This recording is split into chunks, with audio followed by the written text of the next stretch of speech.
हम मौजूद आज तोशाम विधानसभा क्षेत्र हरियाणा की, और तोशाम विधानसभा क्षेत्र की बातचीत काफी हॉट सीट होती है। तोशाम विधानसभा क्षेत्र हर बार जब चुनाव होते हैं तो एक खास मेहमान पहली बार हमारे साथ बातचीत में जुड़ रहे हैं, जो कांग्रेस के टिकट से सशक्त दावेदार हैं और अपनी दावेदारी ठोक रखी है। मास्टर मनिंदर बागनवाला जी हैं हमारे साथ खास बातचीत में। तो कौन सी एक ललक है कि हम चुनाव लड़े और चुनाव लड़के बड़ी विधायक सांसद की कुर्सी पे बैठे। ये लड़ाई ही नस्ल फसल और असल की है। हमें नस्ल भी बचानी है, फसल भी बचानी है और असल भी बचाना है।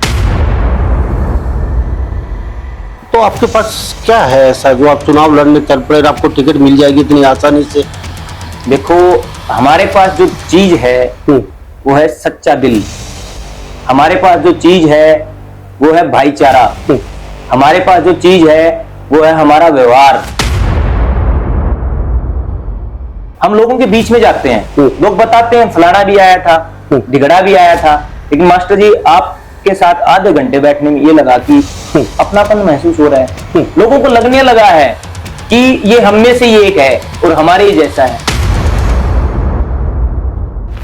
चौधरी बंशीलाल जी के परिवार का धर्मवीर का दबदबा रहा, तब तो मास्टर जी कहीं बैकफुट रहे, साइलेंट रहे, डरे से रहे, उनके मैदान में खड़े होने की हिम्मत नहीं जता पाई। मात्र 35 साल की उम्र है, तो ये भी तो बहुत बड़ी बात है कि अब हिम्मत दिखाई है।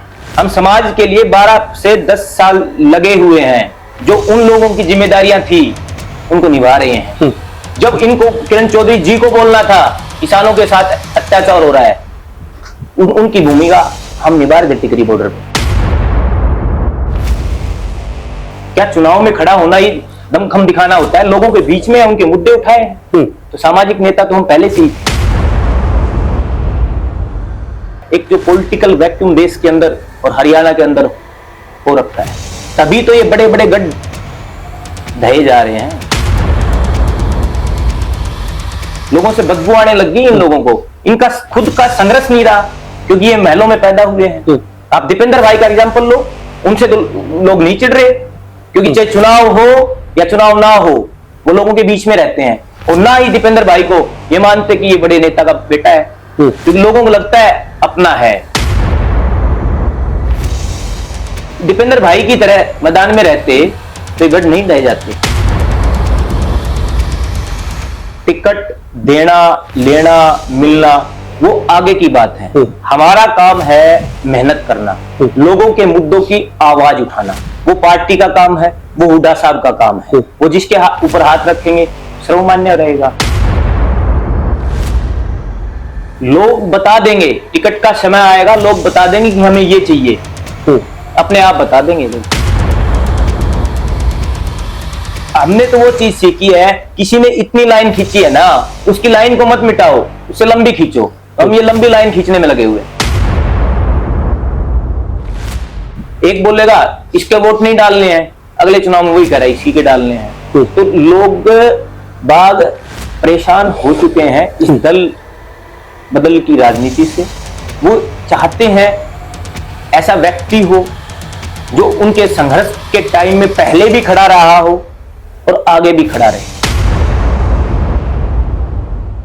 अगर टिकट नहीं मिली तो किसी दूसरी पार्टी में जाके चुनाव लड़ेंगे, या निर्दलीय चुनाव लड़ेंगे, या चुनाव नहीं लड़ेंगे किसी अन्य प्रत्याशी की, क्योंकि आपके प्रत्याशी की आप मदद करेंगे, या फिर दूसरी पार्टी के साथ नीचे नीचे उनकी मदद करेंगे? क्या रिएक्शन रहेगा? जो हुड्डा साहब आदेश देंगे उन्हीं का पालन करेंगे। नमस्कार, स्वागत है आपका हरियाणा न्यूज 24 पे। मैं हूं मुन्ना लांबा, मेरे सहयोगी हिमांशु लांबा के साथ। हम मौजूद आज तोशाम विधानसभा क्षेत्र हरियाणा की, और तोशाम विधानसभा क्षेत्र की बातचीत काफी हॉट सीट होती है। तोशाम विधानसभा क्षेत्र हर बार जब चुनाव होते हैं तो, लेकिन अब की बार हम तोशाम विधानसभा क्षेत्र की सीट से एक खास मेहमान पहली बार हमारे साथ बातचीत में जुड़ रहे हैं, जो कांग्रेस के टिकट से सशक्त दावेदार हैं और अपनी दावेदारी ठोक रखी है। मास्टर मनिंदर बागनवाला जी हैं हमारे साथ खास बातचीत में। वो बिल्कुल आश्वस्त है टिकट को लेकर कांग्रेस से। उनसे कई विषयों पे बातचीत करेंगे, आखिर क्यों चुनाव लड़ना चाहते हैं। मास्टर अच्छी खासी नौकरी है, जॉब कर रहे हैं, क्या ऐसा लगा? मास्टर जी आपका बहुत बहुत स्वागत है हरियाणा न्यूज 24 पे। आपके दर्शकों का स्वागत है और आपका स्वागत है। मास्टर मनिंदर जी, क्यों चुनाव लड़ रहे हो? अच्छी खासी जॉब आपके पास, सरकारी टीचर हैं, तो फिर कौन सी एक ललक है कि हम चुनाव लड़े और चुनाव लड़के बड़ी विधायक के सांसद की कुर्सी पे बैठे? देखो लांबा साहब, हमारा जो संघर्ष रहा है, सामाजिक संघर्ष, वो लगभग 10 से 12 साल का है, जिसमें हमने तोशाम के जो लोकल मुद्दे हैं, तोशाम क्षेत्र के, वो हर बार उठाए हैं। बात हो तोशाम से हिसार रोड की, जो बहुत ही खस्ता हालत में रहा है। बात हो तोशाम के खेल मैदान की, जहाँ पे जो टॉयलेट हैं लड़कियों के लिए ऐसी हालत में थे कि जो बच्चियां लड़कियां खेलने आती थी वो कपड़े चेंज करने की भी जगह नहीं थी। बात हो आपकी तोशाम के गंदे पानी की निकासी की, वो उठाई है। बात हो यहाँ पे कुछ शरारती तत्व कुछ दूसरा रूप देना चाह रहे थे, तोशाम में गंदगी का व्यापार करना चाह रहे थे, उनका मुद्दा उठाया। जितने भी महापुरुषों की जयंतियां हैं उनमें शामिल रहे हैं। राष्ट्रीय स्तर के ऊपर जो किसान आंदोलन रहा है, 13 महीने हमारी टिकरी बॉर्डर के ऊपर हमने तोशाम का नेतृत्व किया है। पहलवान आंदोलन में जब देश के गौरव के साथ खिलवाड़ हो रहा था, उन बच्चियों को सरेआम सड़कों पे रौंदा जा रहा था, हम जंतर मंतर पे मौजूद थे। बात हो जवान की, अग्निवीर जब ये योजना लेके आए उसकी बात करें तो हमने जागरूक किया युवाओं को कि ये ग्रामीण कल्चर के ऊपर एक आघात है, आर्थिक रूप से आपको कमजोर करने की एक साजिश है। उनको जागरूक किया, या इकट्ठे करे और यहाँ से पैदल पैदल शापला तक पहुंचाए। ये और बात है कि जब उन्होंने दिल्ली की सीमा में प्रवेश करने की कोशिश करी तो डिटेन कर लिए गए। बात हो कर्मचारी की पुरानी पेंशन लागू करने की, उसमें भी हम प्रदेश के जो स्टेट प्रेसिडेंट हैं वीरेंद्र धारीवाल जी, उनके साथ काम कर रहे हैं। तो ये सारी चीजें करते करते जो हमारी टीम अकेले ने नहीं किया, ये मैंने कुछ, हमारी टीम में नौजवान और बुजुर्ग शामिल हैं। उन्होंने कहा कि मास्टर जी आपके अंदर हमें एक झलक दिखती है, ललक दिखती है। सामाजिक जीवन होने के इतना संघर्ष करने के बाद उन्होंने कहा कि क्या हम संघर्ष ही करते रहेंगे सारी उम्र, या कहीं ऐसी जगह पहुंचे जहां पे नीति निर्धारण में हमारा हस्तक्षेप हो और हमें ये रोज रोज के ज्ञापन ना देने पड़े। तो ये एक वजह रही है। मास्टर जी, ये सारे मुद्दे उठाए आपने, सरकारी टीचर है तो बच्चों के साथ अन्याय किया, पढ़ाई नहीं करी बच्चों की कभी है? हमेशा तो आप आंदोलन में रहे हैं। देखो, फिर सरकारी सैलरी फ्री में लिया आपने? फिर नहीं, ऐसा कुछ नहीं है। 5 डे जॉब है मेरी गवर्नमेंट की, सैटरडे संडे छुट्टी रहती है। उसके अलावा जब भी मैं आया हूं, मेरा अधिकार है छुट्टी लेने का, तो छुट्टी लेके मैं जनता के बीच में रहा हूं। 13 महीने किसान आंदोलन में बैठा रहा मैं, तब भी मैं छुट्टियों पे था। तो इम्पोर्टेंट ये है जो नीतियां आई हैं, वो नीतियां खराब रही तो हम पढ़ाते रहेंगे, बच्चे ही नहीं आएंगे तो हम किसको पढ़ाएंगे? ये लड़ाई ही नस्ल फसल और असल की है। हमें नस्ल भी बचानी है, फसल भी बचानी है और असल भी बचाना है। छात्र संघ के नेता भी रहे? हाँ, जब दिल्ली में एमटेक के दौरान वहां मैं छात्र संगठन का अध्यक्ष रहा हूं, जिसमें तकरीबन 8 से 9 हजार स्टूडेंट पढ़ते हैं।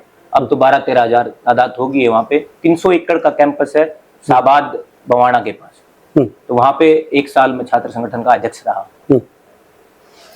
हमारे साथ मास्टर जी खास बातचीत में मौजूद हैं और बागनवाला से हैं मास्टर मनिंदर जी। बागनवाला से आते हैं, ये खुद चुनाव लड़ रहे हैं और चुनाव लड़ने वालों की संख्या शायद ही 40 से पार पहुंच गई होगी यहाँ से तोशाम से, क्योंकि फॉर्म काफी भरे जा चुके हैं जहाँ तक हमारा आइडिया है। लेकिन ये अपने आप को कहाँ खड़ा पाते, ये भी जानने की कोशिश करते हैं। कहाँ खड़ा पाते हो मास्टर जी अपने आप को? आपके पास ना कोई गॉड फादर है, आपके पास ना इतना पैसा है, आपके पास ना चाणक्य नीति है। शिक्षक और नेता में काफी अंतर होता है। नेता तो साम दाम दंड भेद भी अपना लेते हैं। तो आपके पास क्या है ऐसा जो आप चुनाव लड़ने चल पड़े, आपको टिकट मिल जाएगी इतनी आसानी से? देखो, हमारे पास जो चीज है वो है सच्चा दिल। हमारे पास जो चीज है वो है भाईचारा। हमारे पास जो चीज है वो है हमारा व्यवहार। हम लोगों के बीच में जाते हैं, लोग बताते हैं फलाना भी आया था, झगड़ा भी आया था, लेकिन मास्टर जी आपके साथ आधे घंटे बैठने में ये लगा कि अपनापन महसूस हो रहा है, लोगों को लगने लगा है कि ये हम में से ही एक है और हमारे ही जैसा है। तभी मैं लोगों को कहता हूं कि मैं आप जैसा ही हूं और आप मेरे जैसे हैं, चलो मिलके साथ चलें, जुड़ो और औरों को भी जोड़ेंगे। मास्टर मनिंदर जी, आपको अब बड़ी याद आई, क्या बात है जी? किरण चौधरी यहाँ से आउट हुई और धर्मवीर यहाँ से मैदान छोड़ा तो आपको मौका मिल गया, आप चौका मार दीजिए, अब सही मौका है। जब तक यहाँ चौधरी बंशीलाल जी के परिवार का, धर्मवीर का दबदबा रहा, तब तो मास्टर जी कहीं बैकफुट रहे, साइलेंट रहे, डरे डरे से रहे, उनके मैदान में खड़े होने की हिम्मत नहीं जता पाई। और अब की बार आपको मौका मिल गया, हाँ अब की बार मैदान साफ है, चौका मार लीजिए और यहाँ पे अपनी दावेदारी ठोक दीजिए, जीत जाइए यहाँ से और 20-30 साल आप भी राज कर लीजिए। ऐसा ही लगा आपको? देखो, आज पिछले चुनाव कब हुए? 2019 में हुए। उस समय नौकरी की जरूरत महसूस थी, नौकरी करी। और कौन कह रहा है कि अभी चौका मार रहे हैं? बताया तो मैंने आपको, 10 से 12 साल ऐसे डट के खड़े हुए हैं। जो जिम्मेदारी उन लोगों की थी, वो जिम्मेदारी हम तो शाम के लोगों के उनके सामने आप खड़े नहीं हो पाए। आप सीधी सीधी क्यों नहीं कहते? किरण के सामने, चौधरी धर्मवीर के सामने आप डटे नहीं पाते, आप खड़े नहीं हो हमने पाते। काले झंडे दिखाए हैं, क्योंकि काले झंडे दिखाना मास्टर जी अलग बात है, जी। उनके सामने खड़े चुनाव लड़ना अलग बात होती है। आप कभी हिम्मत नहीं जता पाए उनके सामने। आज कहते हैं हम चुनाव लड़ेंगे। हमारी उम्र 60 साल 65 साल तो हुई नहीं है कि आपने पहले हिम्मत नहीं दिखाई। मात्र 35 साल की उम्र है, तो ये भी तो बहुत बड़ी बात है कि अब हिम्मत दिखाई है। आप ये तो कह नहीं सकते कि 65 साल हो गए, 50 साल हो गए, आपने हिम्मत नहीं दिखाई। हम समाज के लिए 12 से 10 साल लगे हुए हैं, जो उन लोगों की जिम्मेदारियां थी उनको निभा रहे हैं। जब इनको किरण चौधरी जी को बोलना था किसानों के साथ अत्याचार हो रहा है, उनकी भूमिका हम निभा रहे थे टिकरी बॉर्डर पे। तो क्या चुनाव में खड़ा होना ही दमखम दिखाना होता है? लोगों के बीच में उनके मुद्दे उठाए हैं। तो सामाजिक नेता तो हम पहले से ही थे, लेकिन अब जब पूरी टीम ने, पूरे भाईचारे ने कहा है कि मास्टर जी आप सामाजिक से आपकी दिशा राजनीतिक करो, और वो समय आ चुका है। आपको मैं बताऊं, जो पुराने दौर की राजनीति थी, सामाजिक राजनीति, वो दौर है। हरियाणा नहीं अपितु पूरा भारत ये देख रहा है एक जो पॉलिटिकल वैक्यूम देश के अंदर और हरियाणा के अंदर हो रखा है। तभी तो ये बड़े बड़े गढ़ ढहे जा रहे हैं। तो दोबारा से एक दौर आ रहा है सामाजिक राजनीति। बड़े बड़े गढ़ ढहे जा रहे हैं या फिर बीजेपी ने उनका किला ध्वस्त कर दिया? सब क्यों नहीं कहते? उससे पहले किसी को औकात नहीं थी निकल के सामने। जब बीजेपी पार्टी आई है सत्ता में, उसके बाद उन्होंने गढ़ों को ही ढाना। पूरे भारत से, हरियाणा की बात नहीं कर रहे, पूरे हिंदुस्तान से क्षेत्रीय पार्टी को खत्म सा कर दिया। तो आप सीधा सीधा क्यों नहीं कहते कि बीजेपी की देन है? किसी की औकात नहीं थी इन पार्टियों के सामने खड़ा होना। एक हाथ से ताली नहीं बजती। बीजेपी की भी देन है और उन लोगों की भी तो कमी रही होगी कि जो लोगों के बीच में ही नहीं रहे। लेकिन 70 साल बाद करते रहे। उनके दादा परदादा इतने बड़े लीडर रहे, लेकिन उनको जनता एक्सेप्ट क्यों नहीं कर रही? कुछ तो कारण रहा होगा। कारण मैं बता देता हूँ आपको। लोगों के बीच में नहीं रहे, लोगों से बदबू आने लग गई इन लोगों को। इनका खुद का संघर्ष नहीं रहा, क्योंकि ये महलों में पैदा हुए हैं। आप दीपेंद्र भाई का एग्जाम्पल लो, उनसे तो लोग नहीं चिढ़ रहे, क्योंकि चाहे चुनाव हो या चुनाव ना हो, वो लोगों के बीच में रहते हैं। और ना ही दीपेंद्र भाई को ये मानते कि ये बड़े नेता का बेटा है, क्योंकि लोगों को लगता है अपना है।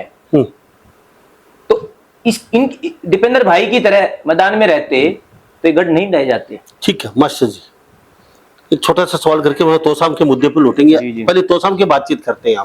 आपने कहा लोग कहते हैं मास्टर जी आ जाइए, आप समाज सेवी हैं, सेवा कर रहे हैं, लोगों के मुद्दे उठा रहे हैं। तो मास्टर जी उनके लोगों के कहने से आ गए, या फिर बड़ी कुर्सी हथियाएंगे और मोटा धन कमाएंगे, यारे प्यारे रिश्तेदार भी अरबपति बन जाएंगे, आप भी उनमें अरबपति बन जाओगे, और फिर वोट लेने के बाद 5 साल यहाँ नजर आएंगे, उसके बाद लोगों से मिलेंगे, भाई मैं आपके बीच में आया हूँ 6 महीने, थोड़ा सा पैसा, दारू, मीट, आजकल चुनाव में आम बात हो गई है, ये पूरा खर्च करेंगे, उसके बाद आप फिर विधायक बन जाएंगे। तो ऐसा तो नहीं है कुछ कि देखो राम नाम जपना, पराय माल अपना, जनता जाए बाढ़ में, अपना काम बनता है। तो आजकल ये पैटर्न चल रहा है थोड़ा सा भारत के राजनीति में। लगभग सेवा के लिए कहते हैं नेता हम सेवा करेंगे, लेकिन फिर मेवा खा के मजे लेते हैं। ये लोग बैठे आज आपको बड़े प्यारे लगते हैं, कल आप विधायक बनने के बाद आपके नजदीक नहीं पहुंचे, बाहर दरवाजे पे ये लोग खड़े रहेंगे, आपको पसीने के में भी बदबू आएगी, आप उन लोगों के बारे में कहते हैं। आपके आगे पीछे कमांडो होंगे, ये आएंगे तो उनको उठा के फेंक देंगे। अगर कमांडो नहीं होंगे तो कुत्ते बड़े बड़े बाहर होंगे, वो अंदर नहीं आने देंगे। कोई पीए मिलेगा, उन्हें साहब नहीं है वहां, साहब चंडीगढ़ या दिल्ली है और साहब एसी में सोएंगे। ये पैटर्न है हिंदुस्तान की राजनीति का। आखिर कब तक चलेगा? ये लोग सुन सुन के बोर हो चुके हैं। मास्टर जी कोई नया पैटर्न बताइए ना, आप शिक्षक हैं। पैटर्न बता तो दिया आपको। पैटर्न सामाजिक राजनीति, जो पहले राजनेता जो होते थे, संघर्ष का जीवन होता था, संघर्ष के जीवन के बाद राजनीति में आते थे, वही पैटर्न हमने अपनाया है। चौधरी छोटूराम का लगा लो, चौधरी चरण सिंह का लगा लो, चौधरी देवीलाल का लगा लो, चौधरी बंसीलाल का लगा लो। इन लोगों ने अपने सार्वजनिक जीवन में, पर्सनल जीवन में पहले संघर्ष किया, फिर ये राजनेता बने, तब इतने ऊपर तक गए। दूसरे वाले क्या है, अचानक पैसा कहीं से आ गया और नेता बन गए। पर्सनल संघर्ष जब तक आप नहीं करोगे तब तक आपका वो नाम नहीं हो सकता जो पुराने नेताओं का हुआ है। दूसरा, आप उस राजनीति में फिट भी नहीं बैठ सकते। तभी तो मैं आपको बोल रहा हूं कि सामाजिक राजनीति की जरूरत है। लोगों के बीच का हो, लोगों में रहने वाला हो, जीतने के बाद भी लोगों के बीच में रहे। लोग बाग बता देंगे, अपने आप बता देंगे कि देखते आज जागरूक हो चुके हैं लोग। आपने देखा ना, बड़े बड़े नेताओं को गांव से निकाल देते हैं, पहले तो हिम्मत नहीं पड़ती थी। मास्टर जी आप अकेले प्रत्याशी हैं नहीं, आपसे बहुत पुराने भी हैं कांग्रेस में, कुछ नए भी हैं, आप भी हैं उनमें। कहाँ खड़ा पाते हैं अपने आप को? आपको टिकट क्यों? इतना तो आसान है नहीं, हलवे की प्लेट है, बन के आ गया मास्टर जी को और गबा गब खा लिया मास्टर जी ने। इतना आसान नहीं है, रास्ता बड़ा कठिन है, लंबी डगर है। इतना आसान कैसे समझ लिया मास्टर मनेंद्र जी ने? देखो, टिकट देना, लेना, मिलना वो आगे की बात है। हमारा काम है मेहनत करना, लोगों के मुद्दों की आवाज उठाना। वो पार्टी का काम है, वो हुड्डा साहब का काम है। वो जिसके ऊपर हाथ रखेंगे सर्वमान्य रहेगा। लोग बता देंगे, टिकट का समय आएगा, लोग बता देंगे कि हमें ये चाहिए, अपने आप बता देंगे लोग। तो आप कौन सी जगह खड़ा पाते हैं अपने आपको? हमारा किसी से कंपटीशन थोड़ा ही है, हम अपना काम कर रहे हैं। 50 लोगों में मास्टर जी कहाँ गिनती करें? ये देखो, हमने तो वो चीज सीखी है, किसी ने इतनी लाइन खींची है ना, उसकी लाइन को मत मिटाओ, उससे लंबी खींचो। तो हम ये लंबी लाइन खींचने में लगे हुए हैं। क्या कांग्रेस ने सही किया है? ये 20,000 रुपये फार्म भरो और हर जगह से 80-80, कई जगह 100 का आंकड़ा भी पार कर चुका है। मोहनी खेड़ा में 86 लोग भर चुके हैं, बारडा में भी 70 से पार है, दादरी में भी मेरे ख्याल से 100 के आसपास पार है, तो शाम का भी ये हाल है। क्या लगता है, क्या कहेंगे, ये सही है? देखो, इसका आकलन मैं क्या करूंगा, जो बड़े बड़े नेता हैं कांग्रेस में, उनकी मीटिंगें रही होंगी, उन्होंने कुछ ना कुछ सोच के तो ये डिसीजन लिया होगा, तो उनका निर्णय तो बहुत अच्छा है। क्या लगता है, गांव गांव में जा रहे हैं, क्या क्या देखते हैं मास्टर जी की तरफ? अगर हमारा बेटा आ गया, चलो इसको वोट देंगे अब की बार, या फिर थोड़ा सा रिएक्शन लोगों का पता चल जाता है, तो मिलने जाते हैं, आत्मा भी बातचीत से पता चल जाता है ये बनावटी बातें चल रही हैं यहाँ पे, आपको वोट देने वाले नहीं है, तो खाली आशीर्वाद दिया है, वोट तो और कहीं जाएगा। रिएक्शन लोगों का बातचीत से पता, क्या रिएक्शन मिल रहा है? तो सामने जाते हैं गाँव में, लोगों का रिएक्शन प्योरली बदलाव का रिएक्शन है। लोगों के साथ जो छलावा हुआ है, तो बदलाव के रूप में मास्टर मनेंद्र को देखिए। हम जिनसे मिल रहे हैं वो तो मास्टर मनेंद्र को देख रहे हैं, और हम सबसे मिल रहे हैं, वो अपने आप बता देंगे। मैंने आपको बताया, लोग अंदर से इतने भरे पड़े हैं, क्योंकि इस चुनाव में, इससे पिछले चुनाव में उनके साथ छलावा हुआ है। वोटर ने अपनी आत्मा मार के वो उंगली दबाई है, इतने मजबूर कर दिए। आज बोलते हैं, एक बोलेगा इसके वोट नहीं डालने हैं, अगले चुनाव में वही कह रहा है इसी के डालने हैं। तो लोग बाग परेशान हो चुके हैं इस दल बदल की राजनीति से। वो चाहते हैं ऐसा व्यक्ति हो जो उनके संघर्ष के टाइम में पहले भी खड़ा रहा हो और आगे भी खड़ा रहे। लोग ये चाहते हैं कि हमें भिवानी, चंडीगढ़, दिल्ली के चक्कर ना काटने पड़े। हमारा चुना हुआ प्रतिनिधि हमें यहाँ तो शाम में ही मिले, चाहे रात के 12 बजे उसका दरवाजा खटखटाना पड़े। तो ये वादा कर रहे हैं आप? भारत में ऐसा कोई नेता नहीं है जो अपने विधानसभा में रहता हो।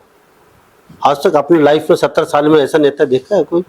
जीतने के बाद यहाँ तो सामने ही रहता हो अपने मकान बना के कोई, यहाँ तो या दिल्ली, चंडीगढ़ या गुड़गांव? उसी बदलाव की तो बात कर रहे हैं। हमें नहीं रह रहे हैं ना, तभी तो लोग बाग बोल रहे हैं कि आप आगे बढ़ो, तभी तो लोग कह रहे हैं कि बीच का आदमी चाहिए। यहाँ नहीं रह रहे तभी तो कह रहे हैं ना बीच तो आप रहेंगे, वादा है आप कहिए। और कहाँ जाएंगे? गुड़गांव चंडीगढ़ क्या है गुड़गांव में? गुड़गांव छोड़ के तो यहाँ आया हूँ, दिल्ली छोड़ के तो यहाँ आया हूँ। पैसा तो वही बनेगा ना जीतने के बाद। पैसा सामाजिक राजनीति में मायने रखता ही नहीं है। मैंने बोला कि हमने राजनीति करनी है तो सामाजिक वाली करनी है, तो उसमें पैसा। मास्टर मनिंदर क्यों राजनेता बनना चाहते हैं, इतनी ललक क्यों हो मास्टर जी? लोगों की लड़ाई लड़नी है। नहीं लड़ाई तो वैसे भी लड़ सकते हैं, अब लड़ रहे हैं। अभी बार बार आपको मैंने ये बताया है कि हम पहले भी लोगों के साथ थे, अब भी लोगों के साथ हैं।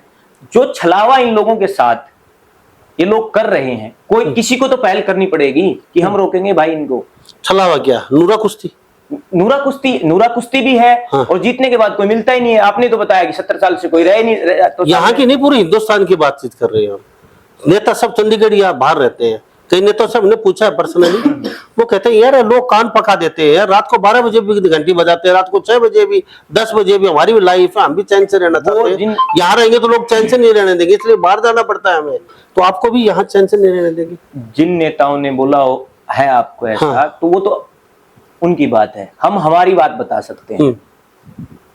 लोगों के बीच में पहले थे, अब हैं, आगे भी रहेंगे। छात्र नेता से किसान नेता तक सोशल वर्कर हैं आप जी जी। तो एक चीज बता दीजिए, आप कितने पीरियड में आपने वो बदलाव किया? उसमें बदलाव का ये है, मेरे गांव से लगा लो, हमारे गांव का खेल मैदान 2.5 साल से बंद पड़ा था।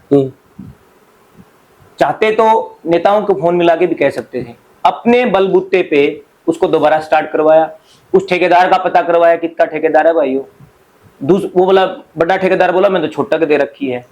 उनको एसडीएम को ज्ञापन लिखा कि आप या तो संज्ञान लें या इस ठेकेदार का लाइसेंस रद्द करें। आप अब जाके देखना तो शाम का स्टेडियम, बागनवाड़ा का स्टेडियम शूट करना, आप खेल मैदान अलग ही दिखेगा आपको। किसान आंदोलन में आप ये देखो कि जो मुद्दों पे जो क्षेत्र बिल्कुल पिछड़ा रहता है, आगे आता ही नहीं है, चाहे वो नहरी पानी का मुद्दा हो, इकट्ठे नहीं होते लोग बाग। लेकिन हमने पहल करी यहाँ तो शाम के अंदर किसान आंदोलन में सबसे पहली पंचायत देश की, मंगल सिंह खरेटा भी थे और हमारी सारी टीम थी। या तोशाम अनाज मंडी में पहली पंचायत हमने करवाई। उसके बाद फिर बारियां बांधी कि एक गांव एक हफ्ते रहेगा, दूसरा गांव एक हफ्ते टिकरी बॉर्डर पे रहेगा। ये पहली तो थी, ये बदलाव ही तो था कि लोग जागरूक किए हमने। मास्टर जी, मास्टर मनिंदर हमारे साथ खास बात हुई, तोशाम विधानसभा क्षेत्र से बने हुए हैं और बेबाक तरीके इनसे बातचीत कर रहे हैं। मास्टर जी, युवा है और बड़ा लक्ष्य लेके चले हो, आप कहते हो बदलाव लेके आएंगे, यहाँ से जीत जाते हैं, जनता आशीर्वाद दे देती है, आला कमान का आशीर्वाद मिल जाता है, क्या बदलना चाहते हो? ऐसा क्या टीस आपको बदला नहीं गया? मास्टर मनिंदर जी कुछ बदलना चाहते हैं तो सब में देखो, क्योंकि आज तक 70 साल से एक ही बात बदल रहे हैं नेता। नाली में पानी नहीं है, अस्पताल में डॉक्टर नहीं है, चिकित्सा शिक्षा नहीं है और बिजली नहीं है 70 साल से। तो हम विकासशील, विकसित कब बनेगा? विकासशील इन्हीं पे मारामारी रहेगी। लोग ये चीज मांगते रहेंगे, सिर्फ 4 चीज, ये 70 साल पहले हो जानी चाहिए थी, लेकिन आज भी वो चीज मांग रहे हो 70 साल पहले मांगते थे। नाली में पानी नहीं निकल रहा है, साफ खाद बीज नहीं है, तो इसी पे लड़ाई रहेगी। तो फिर विकासशील कब, विकसित कब होगा हमारा देश? ये विकासशील रहेगा तो ये देखो, ये दुर्भाग्य है तो शाम का कि अब भी मूलभूत जरूरतों के लिए लड़ाई लड़ रहे हैं। 2 ही चीजों पे काम करना होता है, शिक्षा और खेल। शिक्षा, खेल, ये 2 ऐसी चीजें हैं जो आपको जोड़ती हैं, तोड़ती नहीं है। ये चीज आप दुरुस्त कर दो तो शाम क्षेत्र में स्पोर्ट्स की प्रतिभाएं, ऐसे जो मरते देखता हूं ना कि इस बच्चे में टैलेंट था और सुविधाएं नहीं है, तो आत्मा रो पड़ती है। यहां कौन सी बड़ी कबड्डी लगा लो, नेशनल कबड्डी लगा लो, बॉक्सिंग लगा लो, कुश्ती लगा लो, सारी प्रतिभा भरी पड़ी है। लेकिन आप 107 गांव का बच्चा ये कह देना मैं प्रैक्टिस कहां करूं, तो एक जगह नहीं है। मास्टर जी, आप कहते हैं नूरा कुश्ती मिली भगत होती है, बार बार जीतते रहते हैं, लोगों गुमराह करते हैं। उन लोगों में कमी है, इतनी जनता तो ये तोशाम की बैठी है भाई, इनकी भी इतनी कमी है।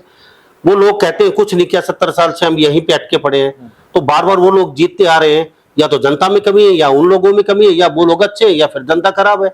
ये वोट बार बार देते हैं, तो बार बार तो एक बार वोट दे दीजिए आपने, परख लिया, 2 बार दे दीजिए, तीसरी बार तो बार बार वोट देने से रहे। तो बार बार ये लोग जीतते हैं तो कोई तो खासियत होगी। जनता बेवकूफ है या फिर वो गणेशाने है, क्या लगता है? देखो, अब मैं आकलन नहीं कर सकता, वो तो जनता समझे कि उन्होंने बेवकूफी करी है या उनसे बेवकूफी करवाई गई है। और वो लोकसभा चुनाव में जनता ने दिखा भी दिया है। नहीं, लोकसभा चुनाव जनता का चुनाव था, वो ना कि किसी नेता का, किसी पार्टी का, ना कांग्रेस का था। तो जनता ने चुनाव लड़ा, वो एक किसान आंदोलन का मुद्दा था, किसानों में थोड़ा सा रोष था और बीजेपी वहीं पे मार खाई है जहाँ पे किसानों का प्रभाव था। बाकी तो बीजेपी जीती, वो हरियाणा जो अहिरवाल क्षेत्र रहती नहीं सीटें लोकसभा की जीतती है वो तो यहाँ से ये आपकी पार्टी का वो चुनाव नहीं था, ये खाली जनता चुनाव लड़ रही थी। वो मुद्दा अलग होता है मास्टर जी, यहाँ के मुद्दे अलग होंगे, चेहरे अलग होंगे। मास्टर जी का मुद्दा लोकल मुद्दा है, आपको अलग मुद्दे रहेंगे। तो मुद्दे है ना, बेरोजगारी का मुद्दा है, ये खनन का क्षेत्र है। आप एक अच्छा सा माइनिंग इंस्टीट्यूट शुरू करवाओ, क्यों नहीं करवाया? खनन का पूरा क्षेत्र है, यहाँ के यूथ को यहाँ से डिग्रियां मिलेंगी, डिप्लोमा मिलेंगे और यहाँ काम करेंगे। आप करवा पाएंगे? यदि हमें मौका मिलेगा तो हम बोलेंगे सर आला कमान से कि हमारा क्षेत्र खनन का क्षेत्र है और बेरोजगारी चरम सीमा पे है, आप इंस्टीट्यूट शुरू करवाओ। क्यों नहीं हो सकता? जब और स्ट्रीम की पॉलिटेक्निक्स खुल रहे हैं तो माइनिंग का क्यों नहीं हो सकता? और उसी जगह हो जहाँ पे ये कार्य क्षेत्र है, लोग दक्ष होंगे, रोजगार होंगे, काम सीखेंगे। और यदि यूथ को आपने डायरेक्शन सही दे दी तो आधी से ज्यादा चीजें तो वैसे क्राइम रेट कम हो जाएगा। तो अब की बार जनता समझदार हो चुकी है, क्या लगता है? कुछ बदलाव के मूड में है तो शाम की नहीं, पूरे हरियाणा की जनता समझदार है। वो आपने इंसिडेंट देखे नहीं क्या? बड़े बड़े नेताओं की गाड़ियां उल्टी मुड़वा दी गाँव से। पहले ऐसा कभी सुना था? आप तो मेरे से ज्यादा उम्र में हो, आपने कभी सुना था कि किसी नेता की गाड़ी गांव से उल्टी मुड़वा दी हो? तो पूरे हरियाणा की जनता जागरूक हो चुकी है। अभी तो मैं बता रहा हूँ सामाजिक राजनीति का दौर शुरू हो चुका है। जागरूकता एक अलग मैटर है। कांग्रेस को लाना चाहते हैं या बीजेपी को हटाना ही चाहते हैं, ये प्रजातंत्र है। काम करे ना करे, वोट की ताकत से मार सकते हैं आप। किसी को नेता को भगाना, किसी का प्रोग्राम नहीं होना, ये तो सरासर नाइंसाफी है किसी के साथ भी, चाहे आप हो चाहे मैं हो, ये लोग हो चाहे कोई भी। ये डेमोक्रेसी, कोई भी अपने प्रोग्राम कर सकता है। अगर ज्यादा दुख था, वोट अभी चुनाव होने वाले हैं, वहां से हरा दीजिए और उनको घर बैठा दीजिए। इतना होना चाहिए, ना कि हम कहीं तोड़फोड़ करें, सड़कें जाम करें, किसी को आने नहीं दे। आइए, आप मोस्ट वेलकम, मांगिए, जाइए जनता के बीच, जनता अपने आप सबक सिखाएगी। तो ये पैटर्न तो हम जनता का सही नहीं मानते। डेमोक्रेसी संविधान में ऐसा कोई आर्टिकल नहीं है अब नेताओं को भगाओ, वहां गांव में मत घुसने दो, रोड ब्लॉक कर दो। मास्टर जी, गांव में तो किसी का रोड ब्लॉक नहीं किया। मैंने ये कहा है कि लोग सवाल जवाब करने लग जाते हैं। ठीक है, लोकसभा चुनाव में देखा है ना, ठीक है, नेता भाषण दे रहा है तो बीच में बोल रहे हैं, ठीक है, हाँ भाई कहाँ था तब उस टाइम पे? तो ये पूछने लग गए तो जागरूकता तो आ गई है। ठीक है, लोगों ने मेहनत करी तभी आई जागरूकता। मास्टर मनिंदर बागनवाला जी, अगर टिकट नहीं मिली तो किसी दूसरी पार्टी में जाके चुनाव लड़ेंगे या निर्दलीय चुनाव लड़ेंगे या चुनाव नहीं लड़ेंगे किसी अन्य प्रत्याशी की, क्योंकि आपके प्रत्याशी की आप मदद करेंगे या फिर दूसरी पार्टी के साथ नीचे नीचे उनकी मदद करेंगे? क्या रिएक्शन रहेगा? जो हुड्डा साहब आदेश देंगे उन्हीं का पालन करेंगे, चाहे टिकट मिले ना मिले, आज मिले, 5 साल मिले, 10 साल मिले, 25 साल मिले। जो हुड्डा साहब, दीपेंद्र भाई, वो जो आदेश करेंगे उन्हीं का पालन करेंगे। 3 काम बता दीजिए तो के सबसे पहले जीतने के बाद जो आपकी इच्छा हो वो मैं करना चाहता हूँ, सबसे फटाफट बनते बनते ही। सबसे पहला काम तो शाम में जबरदस्त और एक भव्य सुंदर सारी सुविधाओं से सुसज्जित खेल स्टेडियम, जो अभी इसको स्टेडियम बुलवाया जा रहा है, मैदान है, एक खाली पड़ी जगह का 4 दीवारी कर दी और खुद ये नेता बोलने लगे स्टेडियम है, जनता ही बोलने लगी स्टेडियम है। आप बताओ कितने कोच सरकारी हैं, आप बताओ कितना खेल का सामान है, कौन कौन से खेल वहां होते हैं, तो खेल के ऊपर काम करेंगे। दूसरा, जितनी भी बहनें, बच्चियां, बेटियां तो शाम में पढ़ने आती हैं, हमें जो रोडवेज का सिस्टम दुरुस्त करवाना है। जिन गांवों में बसें नहीं जा रही हैं या कम जा रही हैं, रूट कम है, कॉलेज के टाइम पे रूट हो ताकि वो आज के टाइम पे टाइम से वापस जा सकें। दूसरा, रोजगार का क्षेत्र बता ही दिया जो यहाँ किया जा सकता है, तो ये बहुत जगह है, अच्छा सा माइनिंग। ये 5 साल के 6 महीने रह जाएंगे, ये काम जब होंगे या फिर 5-6 महीने के दरमियान ही करवा देंगे? क्योंकि नेता करवाते तो हैं, लेकिन जब 6 महीने रह जाते हैं, ये 3 काम जो चुनाव के 6 महीने बचे हैं ना, उस समय करवाते हैं, तो मास्टर जी उसी समय करवाएंगे कि संपत्ति मिल जाए लोगों की और हमें वोट मिल जाएगा, ये काम करवा दिया मास्टर जी ने, लोग इंतजार करते रहे 5 साल तक। ये चीज पहले ही दिन से शुरू हो जाएगी। जब आओगे उस दिन भी बता देंगे कि आज से आपको बुला लेंगे कि शुरू कर दिया है। ठीक है मास्टर मनिंदर जी, आपको तोसा विधानसभा क्षेत्र की जनता वोट क्यों दे, एक कारण बता दीजिए। आप मेरा इतिहास उठा के देख लो, ठीक है। 10 साल 12 साल का। आप मेरी एजुकेशन उठा के देख लो, आप मेरा व्यवहार देख लो, पूछ लो, लोगों से पूछ लो, इस कारण वोट दे। ठीक है। तो मास्टर जी चलते चलते हरियाणा के लोगों को, भारत के लोगों को कुछ कहना चाहेंगे तोशाम के लोगों को? चुनाव का समय है। तो शाम के लोगों से मेरा यही निवेदन है कि ये बहुत सुनहरा मौका है। इस समय आपको ये देखना पड़ेगा कि कौन व्यक्ति आपके बीच में पहले रहा है, कौन व्यक्ति जो आपके मुद्दे पहले उठाता रहा है, और कौन व्यक्ति यहां से जीतने के बाद यहां रहेगा, आपके साथ बैठेगा, साथ उठेगा, साथ खाएगा, और कौन व्यक्ति यहां से पहले की तरह आएगा और वापस कोठियों में चला जाएगा। तो आपने बहुत समझदारी से व्यक्ति का चुनाव करना। धन्यवाद। राम राम। तो हमारे साथ मास्टर मनिंदर बागनवाला से खास बातचीत है। बने थे युवा हैं, शिक्षक हैं और कांग्रेस से अपनी दावेदारी सशक्त ठोक रखी इन्होंने। ये खुद भी अपना मानते हैं कि 100% आला कमान का आशीर्वाद मिलेगा और चुनाव भी लड़ेंगे, जीतेंगे और कांग्रेस की झोली में टिकट जीत के डालेंगे। तो तोशाम विधानसभा क्षेत्र के लोगों से हम जानना चाहेंगे वास्तव में आप कितना सही मानते हैं, क्या वास्तव में मास्टर मनिंदर बागनवाला जी को टिकट मिल सकती है कांग्रेस पार्टी से? आपकी इस बारे में क्या राय है? साथ साथ ये भी जानना चाहेंगे अगर टिकट मिल जाती है तो आप कितने प्रतिशत चांस मानते हैं कि मास्टर मनिंदर जीत पाएंगे और कितने मार्जिन से, अच्छे खासे मार्जिन से जीत सकते हैं या नहीं, ये भी अपने राय जरूर दीजिए। तो सभी इन बातों के साथ मैं मुन्ना लांबा, मेरे सहयोगी हिमांशु लांबा के साथ हरियाणा न्यूज़ 24। नमस्कार, जय हिंद।